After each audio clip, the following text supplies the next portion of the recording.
2008 금융위기를 촉발했던 리먼 브라더스의 몰락, 한 투자은행의 파산으로 그 의미를 가둬두기엔 아쉬움이 남습니다. 그것은 달러 체제를 떠받치던 신용의 구조가 무너진 순간이었습니다. 158년 동안 미국 금융의 중심에서 활동해온 한 투자은행의 역사 속에 신용이라는 제도화된 신뢰가 어떻게 변화해 왔는지가 고스란히 담겨 있습니다. 19세기 중엽 미국 남부 엘라베마, 독일 이민자 헨리 리먼은 작은 잡화점을 열었습니다. 당시 남부에서는 금화보다 면화가 화폐처럼 쓰였습니다. 현금이 부족한 농민들에게 리먼은 미래에 수확할 면화를 담보로 어음을 발행해 자금을 빌려주었고, 그 어음을 북부 금융가에 팔아 현금을 조달했습니다.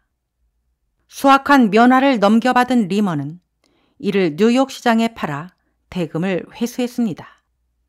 면화 값이 오르면 이익을, 떨어지면 손실을 보는 구조였습니다.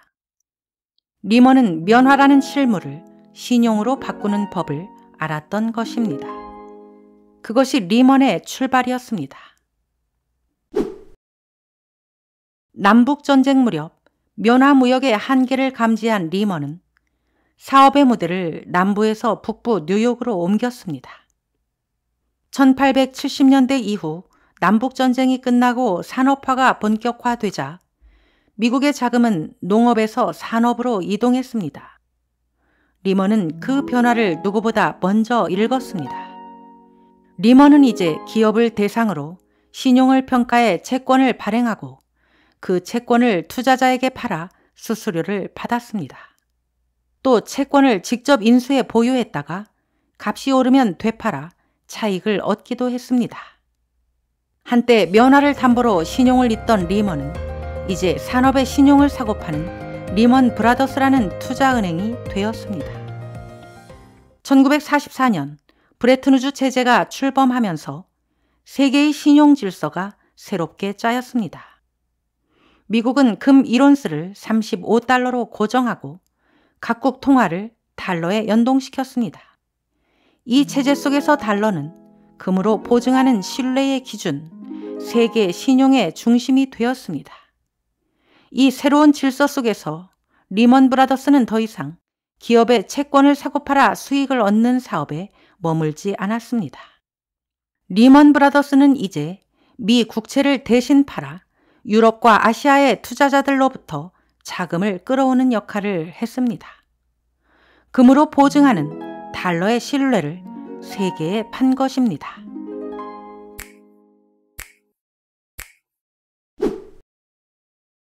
국제무역이 커질수록 세계는 더 많은 달러를 필요로 했고, 미국은 이를 공급하기 위해 국채를 발행하며 적자를 유지했습니다. 그런데 브레튼우즈 체제에서 외국 정부들은 벌어들인 달러를 금으로 교환해 갔고, 그만큼 미국의 금 보유고는 줄어들었습니다. 달러를 세계에 많이 공급하면 금이 빠져나가고, 금을 지키려면 달러 공급을 줄여야 해서 세계의 달러 수요를 채울 수 없는 구조적 모순이 바로 트리핀 딜레마입니다. 결국 1971년 닉슨 대통령은 금 태환을 중단하며 브레튼우즈 체제를 종식시켰습니다. 이른바 닉슨 쇼크입니다. 이 선언으로 달러와 금의 연결고리가 끊어졌습니다. 달러는 더 이상 실물인 금으로 보증되지 않았고, 그 신뢰는 공중에 떠 있는 듯 보였습니다.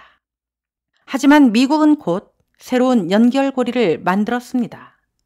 1970년대 중반, 미국은 사우디아라비아와의 협약을 맺어 석유를 달러로 거래하도록 만들었습니다. 이른바 페트로달러 체제입니다.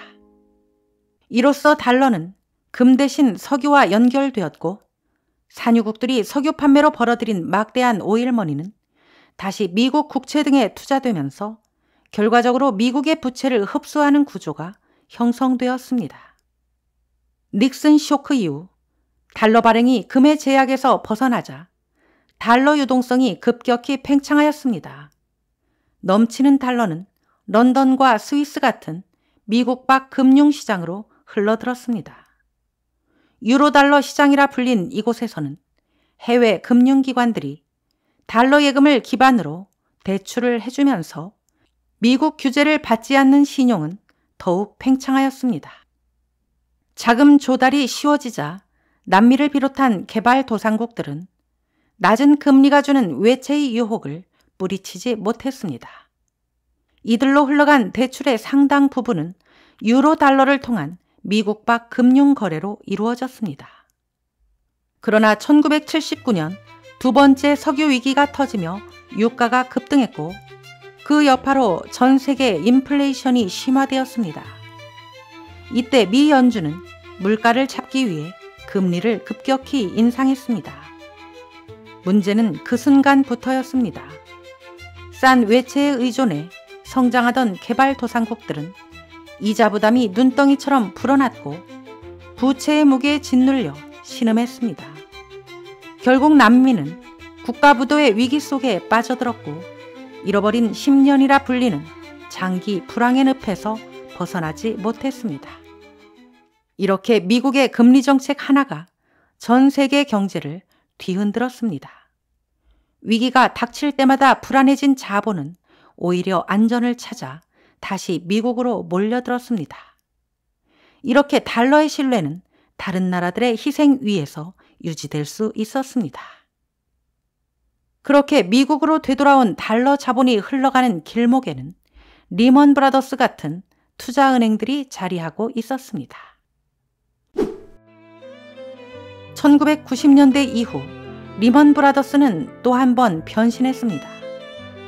이제 리먼 브라더스는 모기지 대출기관이 실행한 주택담보대출 채권을 사서 한데 모으고 그 채권을 포장해 증권화하였습니다. 모기지 대출기관은 리먼 브라더스에게 채권을 팔면 위험은 넘기고 현금은 먼저 챙길 수 있었기 때문에 이 현금을 가지고 또다시 상환 능력이 낮은 서브프라임에게도 대출을 마구 남발할 수 있었습니다. 이렇게 만들어진 대출 채권은 리먼 브라더스의 손에서 새로운 상품으로 포장되었습니다. 먼저 여러 사람의 주택대출을 한데 모아 만든 채권 MBS가 있습니다. 이걸 다시 묶어서 만든 것이 CDO, 그리고 그 CDO를 또 한 번 묶은 CDO2까지 등장했습니다. 즉, 빚을 담보로 새 빚을 만들고 그 빚이 또 다른 빚의 담보가 되는 구조였던 겁니다. 하지만 문제는 이 복잡한 구조를 신용평가사들조차 제대로 이해하지 못했다는 점입니다. 그들은 MBS와 CDO의 상위 트렌치에 무분별하게 AAA 등급을 부여했습니다. 리먼 브라더스는 이렇게 최고 등급으로 포장된 상품을 들고 전 세계의 연기금, 보험사, 은행, 국부펀드 등 제도권 투자자들에게 더 비싸게 팔았습니다. 저금리 시대에 고수익을 찾던 투자자들은 AAA 등급을 절대적인 신뢰의 표시로 받아들였습니다. 그들은 실제로는 미국의 주택시장을 산 것이 아니라 미국의 신용을 샀다고 착각한 것이었습니다. 2007년 리먼 브라더스의 총 자산은 6,910억 달러였는데 이는 자기 자본 225억 달러의 레버리지 약 31배 규모였습니다. 리먼 브라더스가 이렇게까지 금융 레버리지를 극단적으로 확대하며 선 넘은 질주를 할 수 있었던 데는 세계화라는 거대한 배경이 있었습니다.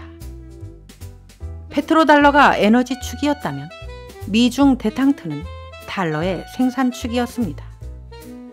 중국의 WTO 가입 이후 미국은 소비를, 중국은 생산을 담당하는 상호 의존적 시스템이 완성되었습니다.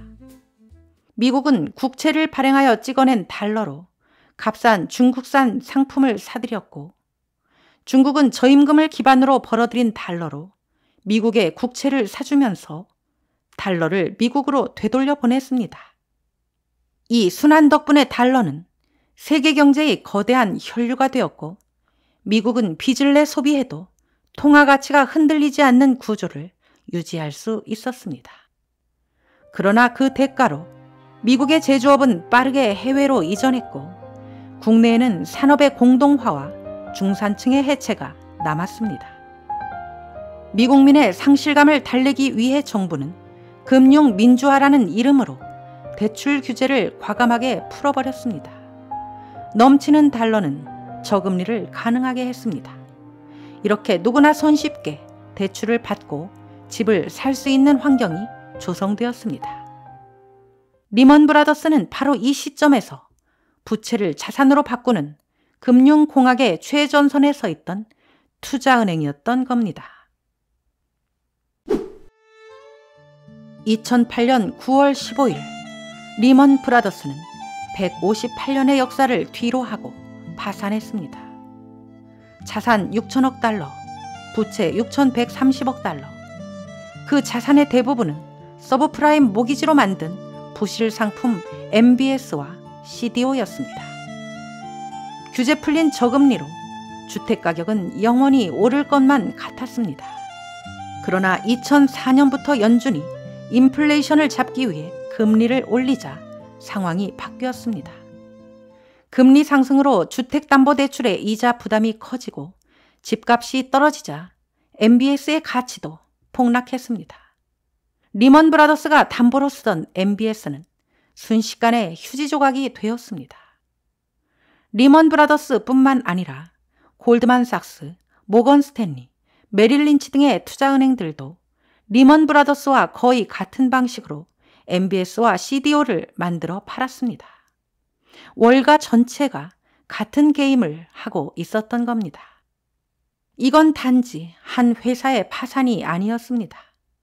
달러 체제가 신용만으로 유지될 수 없다는 증거였습니다. 결국 연준은 무제한 양적 완화를 통해 국채와 정부 보증 MBS를 매입했습니다. 리먼 브라더스가 만들었던 상품의 구조가 이제 연준의 금고 속으로 들어갔습니다. 리먼 브라더스의 몰락은 아이러니했습니다.